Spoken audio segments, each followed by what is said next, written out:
दुर्गंध कहाँ से आ गई, ये कौन आ गया देखो। देखा तो बड़े आराम से हाथ में हाथ डाले नेताजी की तरह टहल रहे त्रिशंकु स्वर्ग में। तुरंत आगे वहां से देवदूत बोले महाराज ये नेताजी घूम रहे हैं, ये कोई मृत लोक से आए हैं, बहुत बड़े कोई पदाधिकारी दिखाई दे रहे हैं। बोले ऐसा करो ये यहाँ से आ कैसे गए, इनको नीचे भेजो, लगाओ धक्के। और जब जैसे ही आके मिला वहां से धर्मराज का, तो उन्हें नीचे धक्का दे दिया गया। और नीचे जब धक्का दिया तो ये जोर से चिल्लाए बचाओ बचाओ बचाओ। और जब चिल्लाए बचाओ बचाओ तो भेजने वाले को तो चिंता होगी, मैंने भेजा है।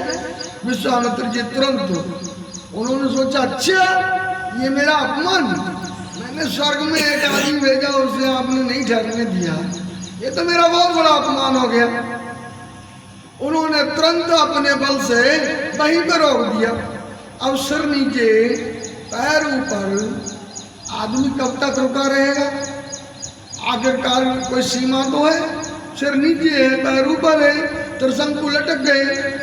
विश्वामित्र जी ने सोचा ये मेरा अपमान हो गया, हम नया स्वर्ग बना देते, नए स्वर्ग की रचना करने लगे।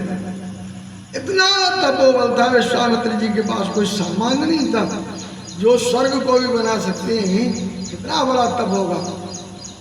देवताओं ने सोचा कि इससे तो स्वर्ग की मर्यादा ही मिट जाएगी। जब नया स्वर्ग बन जाएगा तो जितने भी प्राणी हैं थोड़ी सी विश्वामित्र जी की सेवा कर लेंगे, तपस्या कर लेंगे, सब उनके स्वर्ग में चले जाएंगे, हमारी तो पूजा बंद हो जाएगी। आज जो प्राणी पूजा कर रहा है, धर्म कार्य कर रहा है, धार्मिक आयोजन कर रहा है, कथाओं को सुन रहा है, उसके मन में कहीं ना कहीं ये भाव रहता है कि अगर मैं ऐसे कार्य करूंगा तो मेरा अंत बहुत भला होगा, अच्छा होगा। और अगर मैंने नहीं किया, इससे मन को संतुष्टि मिलती है, ऐसे कार्यों को करने से बहुत संतुष्टि मिलती है। देवताओं ने खुशामद कर दी विश्वामित्र जी की, सब आप तो बहुत विद्वान हैं, योग्य हैं, तपस्वी हैं, आप तो एक स्वर्ग क्या 10 स्वर्ग बना सकते हैं, मगर आप अगर स्वर्ग बना देंगे तो हमारी तो मर्यादा मिट जाएगी। इधर देखा उसने विश्वामित्र जी ने कि इधर तो हजारों देवता लगे पड़े हैं, पीछे खुशामद कर रहे हैं, उधर अकेला त्रिशंकु लटका हुआ है। अगर एक लटका पड़ा है और हजारों खुशामद कर रहे हैं तो इससे अच्छा मौका नहीं है, लटका रहने दो उसे। देवताओं की बात मान ली, त्रिशंकु लटक गए। आखिरकार कब तक लटकेंगे, उनके मुंह से लार निकल गई और इतनी लार निकली कि उससे कर्मनाशा नदी तैयार हो गई। एक जो बिहार और उत्तर प्रदेश की सीमा पे बहती है वो कर्मनाशा। उसी कुल में एक राजा हुए भगीरथ, बहुत तप किया उन्होंने और तप करके गंगा जी को लेके आए कि हम सबको पता है।